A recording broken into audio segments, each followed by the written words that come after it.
Hi guys! Harvesting time again. This time is aani tayo na zucchini. Ayan, let's go! Ayan, nandito lang rin ang ating mga tanim na zucchini sa ating mga kamatis. Ayan. So makikita nyo, may mga talong rin tayo. Ayan, at sile. Ayun, marami pa rin tayong mga hinog na kamatis. At ito, ang ating mga dilaw na zucchini. Ayan. Ito mahaba na siya. Ayun mas malaki yung white zucchini natin. Ayan, hindi ko masyadong naaani dahil yung busy ako sa pagkain ng mga tomato. So ngayon naman is aanihin na natin ang ating mga zucchini. At ipakikita ko sa inyo ang isang giant na zucchini. Ayan tingnan niyo naman. Ang laki. O diba? Ayan super laki. At ang taba. Yan ang ating zucchini. Ayan diba? Ang laki talaga. Ang bigat.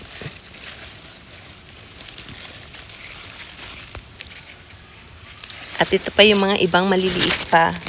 So ipalakihin na natin ng ganito. Ayan, ito is aanihin na natin. At meron din tayo mga dilaw na zucchini. Ayan Ayan, bihira lang magkaroon ng ganyan. Lumalaki. O, di ba ang haba? Okay. At ayan pa yung ating mga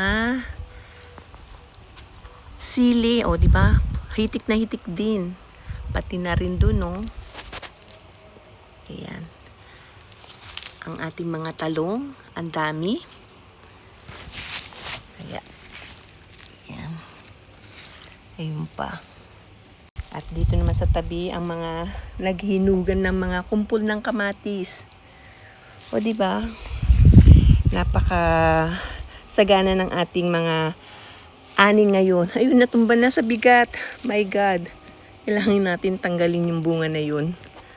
Ayan nababali yung mga tungkod dahil sa bigat ng ating mga kamatis. Ayan, super dami at hitik talaga. Ayan, mukhang aanihin ko na rin. So, unahin muna natin itong dilaw na zucchini na to. Ayan. So, ito na siya.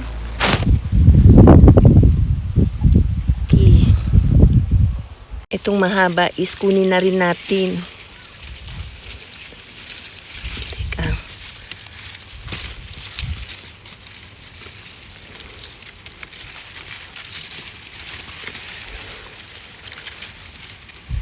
Ayan Okay, ang haba, diba? Ayan Lagay na natin sa ating basket.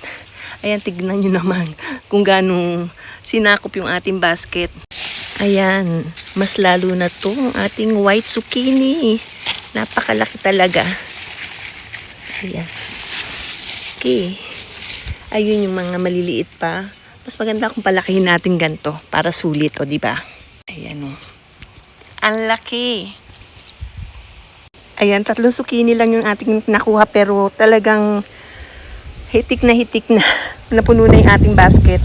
Kaya marami pang umuusbong, kaya hintayin lang natin siyang lumaki. Pati na rin yung mga white zucchini. Yung mga talong isa ibang araw ko na siya aanihin. Ang mahalaga, kuhanin natin muna ulit yung iba pang mga kamatis dahil natutumba na sila sa hinog at namumutok na talaga. Ayan, tingnan nyo. Nabubulok na siya. Ito, kinuha ko na rin. Isang kumpul ulit sila. Ayan. So, tama na muna. Kasi ang dami pa nating kamatis sa kusina. Okay, ito ang ating harvest for today. Ang ating malalaking dilaw na zucchini at white zucchini. Sinamahan na rin natin ng tomatoes. Ayan. Ang ating na-harvest for today.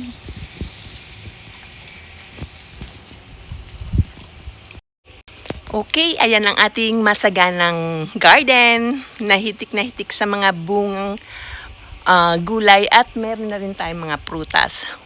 Okay.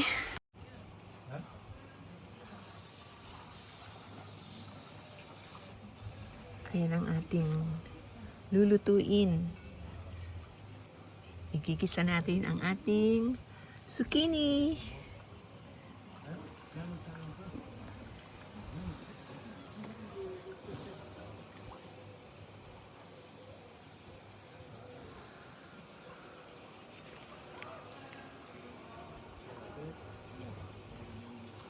So ayan, ready na para sa ating kusina ang ating malalaking zucchini, dilaw at puti. Kasama na ang ating mga tomatoes. Ayan. Ating mga naani, makikita nyo na ang dami doon. Wala na akong mapaglagyan dahil napuno ko na yung aking basket. At ito pa. Ayan o. Ang lalaki niya guys. At iyon pa. Ayan. So, hindi ko na maanin lahat dahil nga punong-puno na yung ating kusina ng tomatoes. Ayan, marami pang hinog. Okay. Ayan ang ating mga tomatoes. Ang lalaki talaga. Diba? Fresh na fresh. Ayun pa. Ang lahat po, ang lalaki, di ba? At ang pula, ayan, karagdagan ani natin. Ayan, nandito pa tayo sa tabo. Punong-puno lahat at isang basket pa yung nandun sa ating kusina. Ayan.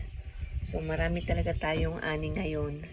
At naglalakihan at nagpupulahan. Iba't ibang klaseng tomatoes. Merong, ayan, cordobuk. Meron din siyang, ayan, yung ganyan. Nakalimutan ko na yung mga tawag.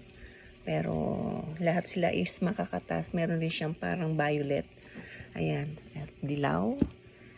Ayan ang ating mga tomatoes. Ayan, pakikita ko rin yung ating nakabasket na mga tomatoes na naani.